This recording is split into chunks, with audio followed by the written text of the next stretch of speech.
Hello, I am Abida and welcome to my flavours. आज हम बिना मावा या बिना खोया से एकदम परफेक्ट हलवाई स्टाइल के गुलाब जामुन बनाएंगे। इन गुलाब जामुनों में किसी भी तरह के क्रैक्स नहीं आएंगे, ना ही ये तलने पे फटेंगे, ना ही ये हार्ड होंगे और ना ही ये चाशनी में जाने के बाद चपटे होंगे। तो आप इस वीडियो को पूरा देखें, बहुत ध्यान से देखें और सारे टिप्स और सारे मेजरमेंट को पूरी तरह से फॉलो करें। और गुलाब जामुन बनाने के बाद मुझे कमेंट करके बताना ना भूलें कि आपके गुलाब जामुन कैसे बने हैं। तो आइए जल्दी से हमारी बहुत ही टेस्टी एकदम हलवा स्टाइल के गुलाब जामुन की रेसिपी को बनाना शुरू करते हैं। तो यहाँ गुलाब जामुन बनाना शुरू करने से पहले हम इसके लिए बहुत ही इंस्टेंट और बहुत ही जल्दी से बनने वाला मावा तैयार करेंगे। तो इसके लिए यहाँ मैंने इस तरह का एक फ्लैट नॉनस्टिक पैन लिया है। इसमें हम 2 टेबलस्पून फुल भरकर घी के डालेंगे। अगर आप पिघला हुआ घी ले रहे हैं तो इसकी क्वांटिटी आप 3 टेबलस्पून भी कर सकते हैं। घी के बाद इसमें हम डालेंगे आधा कप दूध और घी को हम एक बार अच्छे से मिक्स कर लेंगे।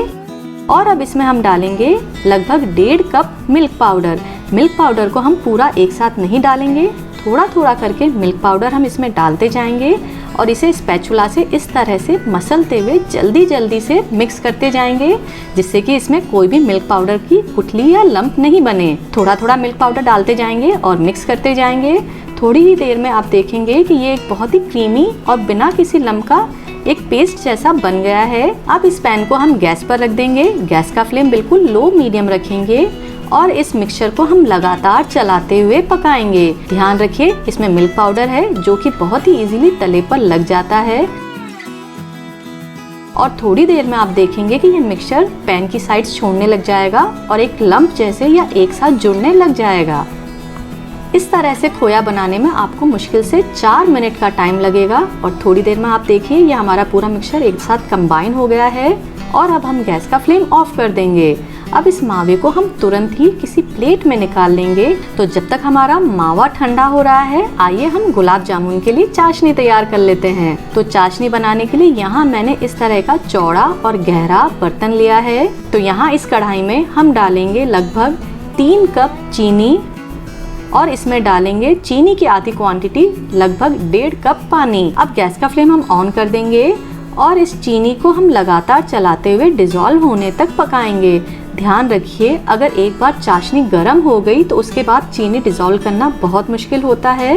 तो चाशनी को गर्म होने से पहले आप इसे लगातार चलाते हुए चीनी को डिजोल्व करें। गैस का फ्लेम अभी हमने मीडियम ही रख रखा है।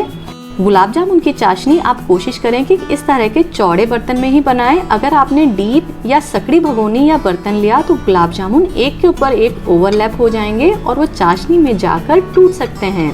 तो यहाँ आप देख सकते हैं हमारी सारी चीनी अच्छे से डिजोल्व हो गई है। अब जल्दी से इस चीनी में हम डालेंगे लगभग 3 से 4 इलायची। इलायची को यहाँ मैंने इस तरह से हल्का सा खोल कर फिर इस चाशनी में डाला है, जिससे कि इलायची के दाने इस चाशनी में नहीं आए। अगर अभी तक आपने माय फ्लेवर्स को सब्सक्राइब नहीं करा है तो इसे सब्सक्राइब करके बेल आइकन को भी क्लिक करें। और अगर आपको मेरी रेसिपी पसंद आए तो प्लीज इसे लाइक और शेयर करना ना भूलें। अब इलायची के बाद इसमें हम डालेंगे लगभग 1 चुटकी केसर और इसी स्टेज पर अब इस चाशनी में हम डालेंगे लगभग 1 टीस्पून नींबू का रस।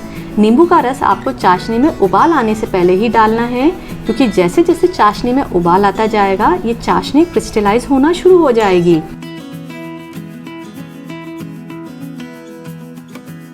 तो अब हमारी चाशनी में सारी चीजें डल गई हैं। अब इन सभी चीजों को चाशनी में अच्छे से हम मिला लेंगे। ये चाशनी हमें बहुत ज्यादा गाढ़ी नहीं करनी है, क्योंकि अगर चाशनी बहुत थिक हो जाएगी तो गुलाब जामुन इन्हें अच्छे से एब्जॉर्ब नहीं करेंगे। तो उबाल आने के बाद इसे आप लगभग 1 से 2 मिनट और पकाएं।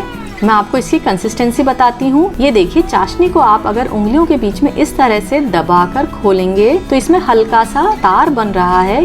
तो इस स्टेज पर हम गैस का फ्लेम ऑफ कर देंगे। हमारी चाशनी गुलाब जामुन के लिए एकदम परफेक्ट बनकर तैयार हुई है। अब इस चाशनी पर हम ढक्कन लगा देंगे और इसे साइड में रख देते हैं। आइए अब वापस से हम हमारे गुलाब जामुन के लिए तैयार किए हुए मावे की तरफ जाते हैं। तो यहाँ गुलाब जामुन बनाने के लिए हमारा खोया हल्का सा ठंडा हो गया है। ध्यान रखिए गुलाब जामुनों को शेप करने के टाइम आपका खोया पूरी तरह से ठंडा नहीं होना चाहिए, वो हल्का सा गर्म रहेगा। तो उससे आप बहुत ही अच्छे और बहुत ही स्मूथ बॉल्स बना पाएंगे। अब इस हल्के गर्म खोए में हम डालेंगे लगभग 2 चुटकी बेकिंग पाउडर और बेकिंग पाउडर के बाद अब इसमें हम डालेंगे लगभग 4 टेबलस्पून मैदा।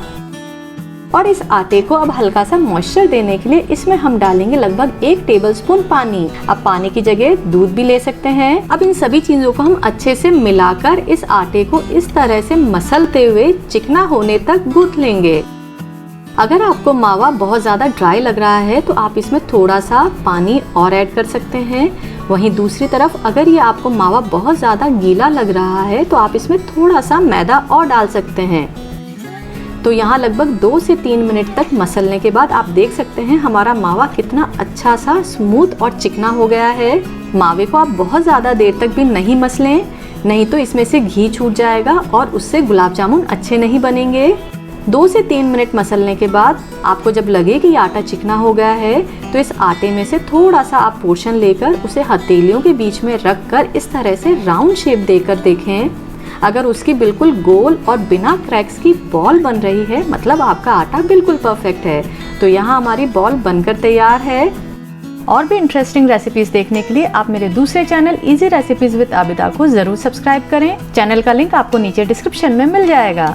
तो अब इस आटे की हम सारी गुलाब जामुन की बॉल्स बना कर रख लेंगे। हमें इस आटे की सारी बॉल्स अभी ही बनानी होंगी कि अगर ये आटा एक बार ठंडा हो गया तो इसकी आप स्मूथ राउंड बॉल्स नहीं बना पाएंगे। थोड़ी देर में आप फील करेंगे कि ये खोया का जो आटा है वो ड्राई होना शुरू हो गया है और उसकी जो बॉल्स बन रही हैं उसमें इस तरह से क्रैक्स आ रहे हैं। तो इस प्रॉब्लम के सलूशन के लिए आप आटे पर हल्का सा पानी का छींटा दें और उसे फिर से थोड़ा सा मसल कर स्मूथ बना लें और फिर से आपके गुलाब जामुन की बॉल्स बनाना शुरू कर दें। और इतना करने के बाद भी अगर आपके गुलाब जामुन की बॉल्स पर क्रैक आते रहें तो आप ऐसा करें कि हाथों पर हल्का सा पानी लगा दें और फिर इसकी राउंड बॉल्स बनाएं। तो फिर आप देखिएगा कि आपके गुलाब जामुन की जो बॉल्स हैं बिल्कुल स्मूथ बनेंगी। अगर आपको लग रहा है कि गुलाब जामुन सूख रहे हैं तो आप इन गुलाब जामुनों को कपड़े से ढककर भी रख सकते हैं। आइए अब इन तैयार गुलाब जामुन की बॉल्स को हम फ्राई कर लेते हैं। तो गुलाब जामुन फ्राई करने के लिए यहाँ एक कढ़ाई में मैंने घी को हल्का गर्म कर लिया है। आप घी की जगह तेल भी ले सकते हैं। घी को हमने बिल्कुल कम आंच पर गर्म किया है और अब इस हल्के गर्म घी में हम धीरे से एक एक करके गुलाब जामुन की तैयार बॉल्स डाल देंगे। एक बार में हम 4 से 5 गुलाब जामुन की बॉल्स ही इसमें डालेंगे। फ्लेम को हम बिल्कुल लो मीडियम ही रखेंगे और गुलाब जामुनों को करछी के पीछे की तरफ से इस तरह से घी या तेल को पुश करते हुए इन्हें लगातार पलटते हुए हर तरफ से बराबर ब्राउन होने तक फ्राई कर लेंगे। गुलाब जामुनों को फ्राई करने के लिए आपका तेल भी हमेशा बिल्कुल लो मीडियम हीट पर गर्म होना चाहिए, क्योंकि अगर घी या तेल बहुत हल्का गर्म होगा तो गुलाब जामुन उसमें जाते ही फट जाएंगे। वहीं दूसरी तरफ अगर घी या तेल बहुत ज्यादा तेज गर्म होगा तो गुलाब जामुन उसमें जाते ही बाहर से तो ब्राउन हो जाएंगे पर वो अंदर से कच्चे रह जाएंगे और हार्ड हो जाएंगे। तो यहाँ हमारे गुलाब जामुन बहुत ही अच्छे गोल्डन ब्राउन कलर के हो गए हैं। अब इन फ्राई हुए गुलाब जामुनों को हम घी से बाहर निकाल लेंगे और डायरेक्ट इन गरम गुलाब जामुनों को हम गर्म चाशनी में डाल देंगे। गुलाब जामुन डालने के समय आपकी चाशनी बहुत तेज गर्म नहीं होनी चाहिए। वहीं दूसरी तरफ चाशनी बहुत ज्यादा ठंडी भी नहीं होनी चाहिए, क्योंकि अगर चाशनी ठंडी होगी तो गुलाब जामुन चाशनी को एब्जॉर्ब नहीं करेंगे और तेज गर्म चाशनी में गुलाब जामुन जाते ही बिखर जाएंगे।